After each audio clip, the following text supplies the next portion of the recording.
बहुत बहुत स्वागत है आपका इकोनॉमिक्स हिंदी विद मैथ में। तो आज मैं आपके लेकर आया हूँ माइक्रो इकोनॉमिक्स क्लास 12th जो है 4th चैप्टर में 4.8 गरीबी दूर करने की सरकारी नीतियाँ यानी government approach to remove poverty.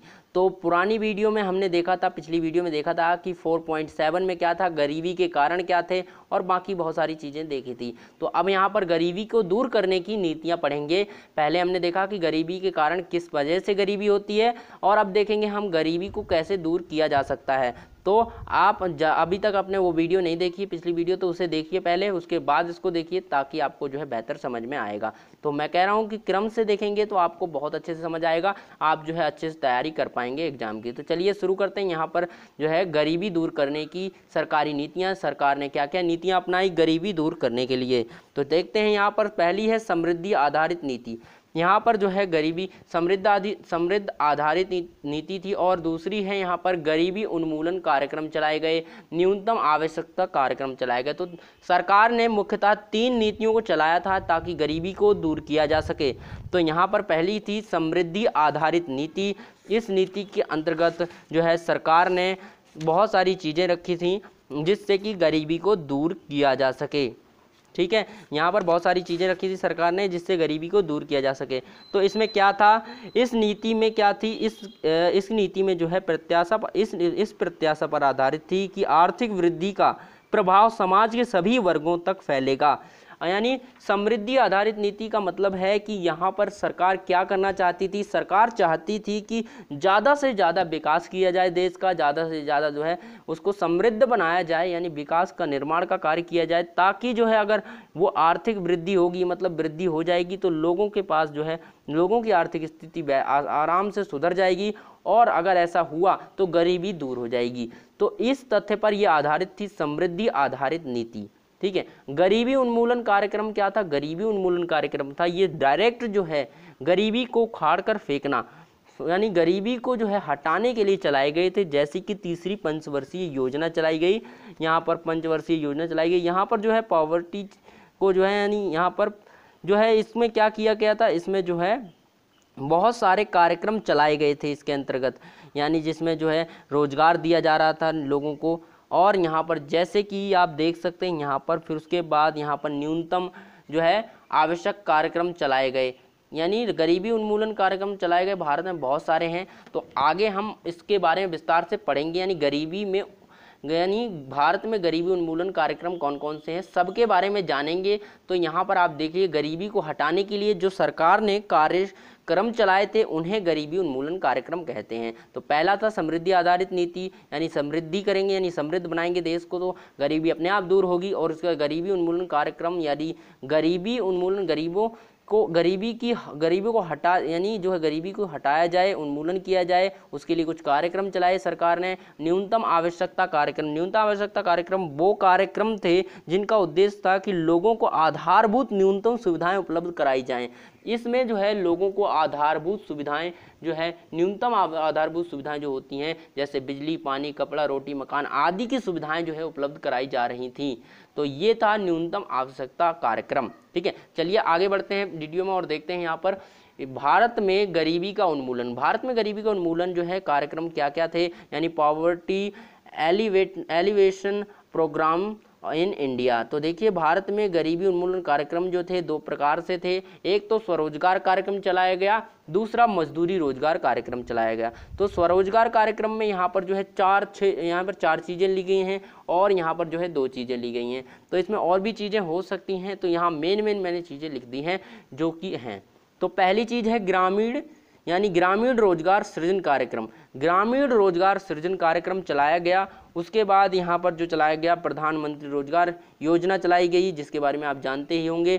और स्वर्ण जयंती शहरी रोजगार योजना, स्वर्ण जयंती जो है स्वरोजगार योजना चलाई गई। और इसमें चलाया गया संपूर्ण ग्रामीण रोजगार योजना, राष्ट्रीय कार्यक्रम के बदले अनाज योजना। तो चलिए एक एक करके इनके बारे में जो है समझते हैं अच्छे से कि ये क्या काम करती है, किस तरह से काम करती है और क्यों चलाई गई थी। ठीक है, तो अगर बात करें तो यहाँ पर ग्रामीण सृजन यानी ग्रामीण रोजगार सृजन कार्यक्रम, ग्रामीण रोजगार सृजन कार्यक्रम का मतलब है कि ग्रामीण क्षेत्रों में निर्माण का कार्य शुरू कर दिया गया, जिससे कि लोगों को, ग्रामीण क्षेत्र में रहने वाले लोगों को जो है रोजगार मिलने लगा। जैसे कि वहाँ पर जो है नहरों को बनाना, कुओं को बनाना और बहुत सारी चीज़ों का निर्माण करना कार्यक्रम चालू किया गया, जिससे कि वहाँ पर रहने वाले लोगों को रोजगार मिल सका और वो आर्थिक स्थिति को अपना बेहतर बना सके।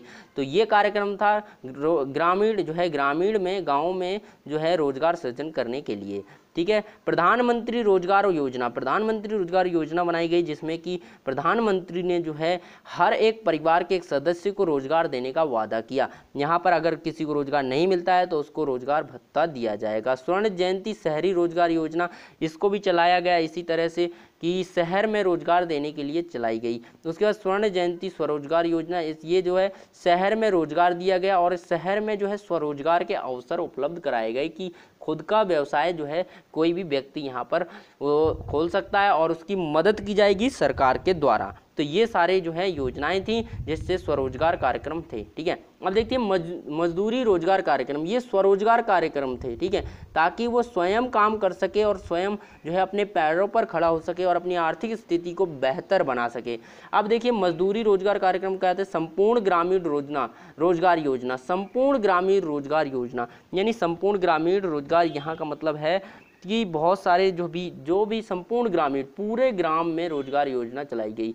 और यहाँ पर राष्ट्रीय कार्य के बदले अनाज, जो अनाज होता था, जैसे कि राष्ट्रीय कार्य के बदले अनाज, जो भी राष्ट्र का कार्य होता था, सरकार जो भी कार्य करवाती थी उसके बदले में पैसा नहीं देती थी लोगों को, बदले में वो क्या करती थी, अनाज देती थी खाने के लिए। ठीक है, जो काम करवाती थी सरकार, काम लेती थी, उसके बदले में अनाज देती थी। ठीक है, राष्ट्रीय कार्य के बदले अनाज कार्यक्रम चलाए गए। तो आई होप यहाँ पर आपको कार्यक्रमों के बारे में जानकारी मिली। तो भारत में जो है गरीबी उन्मूलन के लिए, उन्मूलन मतलब हटाने के लिए गरीबी को जो कार्यक्रम थे, ये थे कार्यक्रम, मेन कार्यक्रम थे। और भी कार्यक्रम हैं जो कि चलाए गए, तो मैंने आपको मेन कार्यक्रम बता दिए हैं। तो आप यहाँ पर अगर आ जाए क्वेश्चन तो आप इनके बारे में लिख सकते हैं। तो चलिए आगे बढ़ते हैं वीडियो में और देखते हैं इसका लास्ट टॉपिक।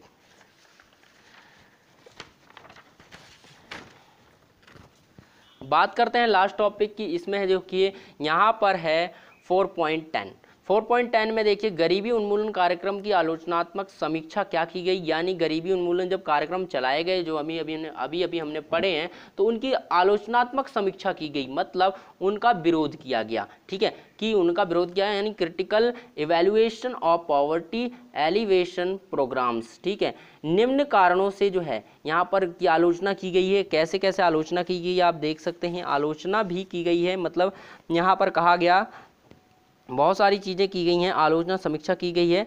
तो मतलब उनका जो है, जैसे कि भूख कुपोषण, निरक्षरता, आधारभूत जो सुविधाएं का अभाव था, तो ये सारी चीज़ें उनको नहीं मिल पा रही थी। उनका जो है बहुत सारी यहाँ पर आलोचना की गई हैं।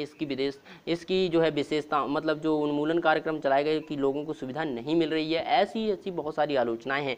अब देखते हैं निम्न कारणों से गरीबी उन्मूलन कार्यक्रम असंतोषजनक रहा। यानी जो गरीबी का उन्मूलन कार्यक्रम था, जो गरीबी हटाने का लक्ष्य था, उन्मूलन कार्यक्रम चलाए थे सरकार ने, तो यहाँ पर जो है निम्न कारण से, यानी कुछ कारण थे जिनकी वजह से वो असंतोषजनक रहा, कामयाब नहीं रहा। यानी कामयाब तो रहा थोड़ा सा, लेकिन असंतोषजनक था, यानी पूरी तरह संतोष करने लायक नहीं था। तो देखिए क्या क्या थे यहाँ पर, देखते हैं हम। यहाँ पर जो था एक है संसाधनों का अभाव, संसाधनों का लोगों के पास अभाव था, सरकार के पास भी अभाव था। तो संसाधनों के अभाव की वजह से जो है गरीबी उन्मूलन कार्यक्रम जो है असंतोषजनक रहा, ज़्यादा जो है कामयाब नहीं रहा। परिसंपत्तियों के विवरण में असमानता, जो परिसंपत्ति होती है उसके विवरण में असमानता आ गई। जो परिसंपत्ति विवरण मतलब वितरण में असमानता आ गई, यानी जो परिसंपत्ति थी अलग अलग लोगों के पास अलग अलग थी, किसी के पास केवल एक ही खेत है और किसी के पास बहुत ज़्यादा खेत है। तो इससे क्या होगा, परिसंपत्ति के वितरण में असमानता आ गई। इसके कारण जो है गरीबी उन्मूलन कार्यक्रम असंतोषजनक रहा, क्योंकि जिसके पास जो है यहाँ पर जो है गरीबी का फ़ायदा जिसको मिलना चाहिए था वाकई में उसको नहीं मिला, बहुत कम मिला। ठीक है, तो यहाँ पर गलत कार्यान्वयन किया गया, गलत तरीके से इसका काम किया गया, यानी लोगों तक ये सुविधाएं पहुँची ही नहीं, यानी कुछ पहुँची और कुछ नहीं पहुँची, इसका काम सही से चल नहीं पाया। तो यहाँ पर ये कमी रह गई। संसाधनों का अभाव था, परिसंपत्तियों के वितरण में असमानता थी, लोगों के पास असमान रूप से जो है उसका परिसंपत्ति थी, और गलत कार्यान्वयन किया गया, सही से इसका कार्य नहीं किया गया। उसके बाद आधारित संरचनाओं का अभाव।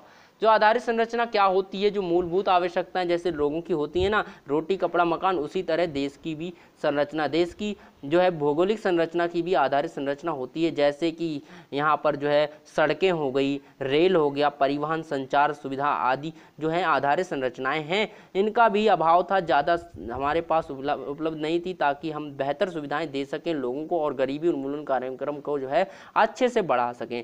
गरीब व्यक्तियों के सक्रिय योगदान का अभाव। जो गरीब व्यक्ति थे बेचारे, वो सक्रिय योगदान नहीं दे पाए, वो खुद ही गरीब थे और वो क्या कर रहे थे, वो इस योजनाओं का अधिक लाभ नहीं उठा पाए, क्योंकि गरीब लोग क्या होते हैं ना, बहुत ही कम पढ़े लिखे निरक्षर होते हैं, और गरीब लोग निरक्षर होते हैं, पढ़े लिखे होते हैं, ग्रामीण क्षेत्रों में पढ़े लिखे भी नहीं होते, तो उन्हें पता ही नहीं चलता कि हमें लाभ कैसे उठाना है सरकार द्वारा दी जा रही सेवाओं का। और जो पढ़े लिखे होते हैं, जो है अमीर वर्ग के लोग होते हैं और वो भी वहाँ रहते हैं, तो वो जो है उनका लाभ उठा लेते हैं और गरीब व्यक्तियों को पता भी नहीं चलता। तो इस तरह से ये असंतोषजनक रहा जो भी गरीबी उन्मूलन कार्यक्रम था, यानी संसाधनों का अभाव, परिसंपत्ति के वितरण का असमानता जो है, गलत कार्यान्वयन किया गया, आधारित संरचनाओं का अभाव किया गया, गरीब व्यक्तियों के लिए सक्रिय योगदान का अभाव रहा। तो ये 5 कारण थे जो कि बताते हैं कि गरीबी उन्मूलन कार्यक्रम असंतोषजनक रहा। तो यहाँ पर हमारा चैप्टर समाप्त हो जाता है, 4 चैप्टर हमारा पूरा समाप्त होता है। आई होप दोस्तों आपको ये चैप्टर बहुत ज़्यादा मतलब समझ में आ गया होगा, बहुत ज़्यादा अच्छा लगा हो तो इस वीडियो को लाइक करें, और आप अगर पहली बार हमारे चैनल पर आए हैं, वीडियो को देख रहे हैं, तो चैनल को सब्सक्राइब करके बेल आइकन जरूर दबा लें, ताकि आपको आने वाली वीडियो समय पर मिलती रहे। तो इस चैनल पर आपको इकोनॉमिक्स का क्लास 12th का और 11th का जो है पूरा हिंदी मीडियम में जो है पूरा सिलेबस मिल जाता है। इकोनॉमिक्स का यानी अर्थशास्त्र का आपको पूरा फ्री ऑफ कॉस्ट मिल जाता है, आपको कहीं जाने की जरूरत नहीं है। जाइए चैनल की प्लेलिस्ट पे जो है economics Hindi with math search कीजिए यूट्यूब पर, और जाकर प्लेलिस्ट में जाकर चैनल की वहाँ से आप वीडियो देख सकते हैं और पूरी प्रिपरेशन कर सकते हैं फ्री ऑफ कॉस्ट। चलिए फिर मिलेंगे अगली वीडियो में एक नए टॉपिक के साथ।